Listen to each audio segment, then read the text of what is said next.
Hello friends, NR നോളജിൻ്റെ മറ്റൊരു വീഡിയോയിലേക്ക് എല്ലാ കൂട്ടുകാർക്കും സ്വാഗതം. ഇന്നത്തെ വീഡിയോയിൽ നമ്മൾ നോക്കാൻ പോകുന്നത് PSC പുറത്തുവിട്ടിട്ടുള്ള ഒരു പുതിയ നോട്ടിഫിക്കേഷനെ കുറിച്ചിട്ടാണ്. കാറ്റഗറി നമ്പർ 187/2025 ആണ് വരുന്നത്. എക്സൈസ് ഇൻസ്പെക്ടർ ട്രെയിനി ആയിട്ടാണ് വരുന്നത്. ഇതിൻ്റെ ലാസ്റ്റ് ഡേറ്റ് വരുന്നത് 3/9/2025 ഇത് നമ്മൾ രജിസ്റ്റർ ചെയ്യാനായിട്ട് PSCയുടെ വൺ ടൈം പ്രൊഫൈൽ വഴിയാണ് ചെയ്യേണ്ടത്. ഇതൊരു യൂണിഫോം പോസ്റ്റാണ് വരുന്നത്. യൂണിഫോം പോസ്റ്റ് താല്പര്യമുള്ള എല്ലാവർക്കും അപ്ലൈ ചെയ്യാൻ പറ്റിയ ഒരു വേക്കൻസി തന്നെയാണിത്.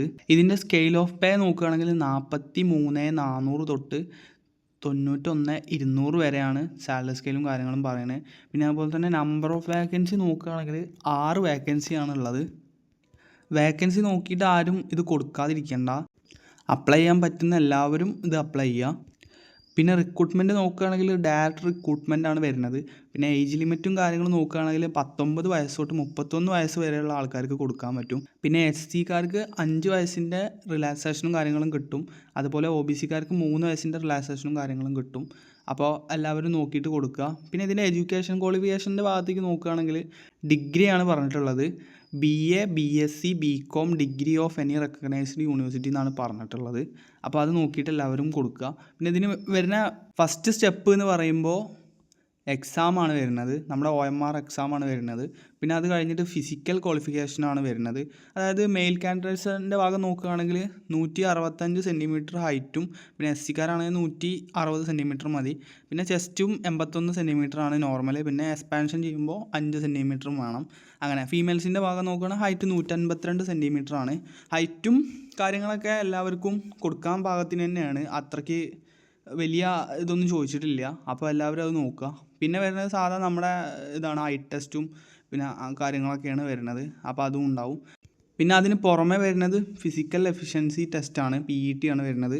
അതിൽ ഇവൻറ്റ്സ് നോക്കുകയാണെങ്കിൽ 8 ഇവൻറ്റ്സ് ആണ് വരിക. അതിൽ 5 ഇവൻറ്റ്സെങ്കിലും മാക്സിമം ഇതാക്കണം, മിനിമം കംപ്ലീറ്റ് ആക്കണം 5 ഇവൻറ്റ്സ്. അങ്ങനെയാണ് പറയുന്നത്. ഇതിലിപ്പോൾ ഇവൻറ്റ്സ് നോക്കുകയാണെങ്കിൽ 100 metre run, high jump, long jump, put in the shot, throw in the cricket ball, rope climbing, പുള്ളപ്സും പിന്നെ 1500 മീറ്റർ റണ്ണ് ഇതൊക്കെയാണ് വരുന്നത്. ഇതിൽ 5 എണ്ണമെങ്കിലും മിനിമം ഇതാക്കണം, ക്വാളിഫൈ ആവണം. പിന്നെ അതുപോലെ തന്നെ ഗേൾസിൻ്റെ ഭാഗം നോക്കുകയാണെങ്കിലും 8 എണ്ണം തന്നെയാണ്. അതിൽ അവർക്ക് മാറ്റം ഉണ്ടാവും. അത് നിങ്ങൾ ഇവിടെ ഇതിൽ നോക്കിയിട്ട് മനസ്സിലാക്കുക. പിന്നെ നമ്മൾ നോക്കുകയാണെങ്കിൽ തന്നെ ലാസ്റ്റ് ഡേറ്റ് വരുന്നത് 3/9/2025 ആണ്. അപ്പോൾ അതിൻ്റെ ഉള്ളിൽ തന്നെ എല്ലാവരും കേരള PSCയുടെ ഒഫീഷ്യൽ വെബ്സൈറ്റ് ഉണ്ട്, അതിലൂടെ തന്നെ അപ്ലൈ ചെയ്യാൻ ശ്രമിക്കുക. വൺ ടൈം പ്രൊഫൈൽ ഉണ്ടാക്കി പിന്നെ വേക്കൻസിയും കാര്യങ്ങളും നോക്കി ആരും കൊടുക്കാതിരിക്കരുത്. ഇതെല്ലാവർക്കും നല്ലൊരു അവസരം തന്നെയാണ്. അതുകൊണ്ട് എല്ലാവരും മാക്സിമം അപ്ലൈ ചെയ്യാൻ ശ്രമിക്കുക. 6 വേക്കൻസി ആണെന്ന് വിചാരിച്ചിട്ട് ആരും അപ്ലൈ ചെയ്യാതിരിക്കരുത്. PSCയുടെ കാര്യമാണ്. അതുകൊണ്ട് എല്ലാവരും അപ്ലൈ ചെയ്യാൻ ശ്രമിക്കുക. ഇനി വീഡിയോയിൽ നിന്ന് എന്തെങ്കിലും ഡൗട്ടോ കാര്യങ്ങളോ ഉണ്ടെങ്കിൽ നമ്മുടെ വീഡിയോയുടെ അടിയിലൊന്ന് കമൻറ്റായിട്ട് രേഖപ്പെടുത്തിയാൽ മതി. മാക്സിമം നമ്മൾ റിപ്ലൈ തരാൻ ശ്രമിക്കുന്നതാണ്. അപ്പോൾ എല്ലാവർക്കും ഇന്നത്തെ വീഡിയോ ഇഷ്ടപ്പെട്ടു എന്ന് വിചാരിക്കുന്നു. ഇഷ്ടപ്പെട്ടെങ്കിൽ എല്ലാവരും ഒന്ന് ലൈക്ക് ചെയ്യുക. പിന്നെ നിങ്ങളുടെ ഫ്രണ്ട്സിന് ആർക്കെങ്കിലും ഉപകാരപ്പെടുകയാണെന്നുണ്ടെങ്കിൽ അവർക്കൊന്ന് ഷെയറും കൂടെ ചെയ്ത് കൊടുക്കുക. പിന്നെ നമ്മുടെ പുതിയ വീഡിയോസിനും കാര്യങ്ങൾക്കുമായിട്ട് സബ്സ്ക്രൈബും കൂടി ചെയ്ത് വയ്ക്കുക. Thank you for watching.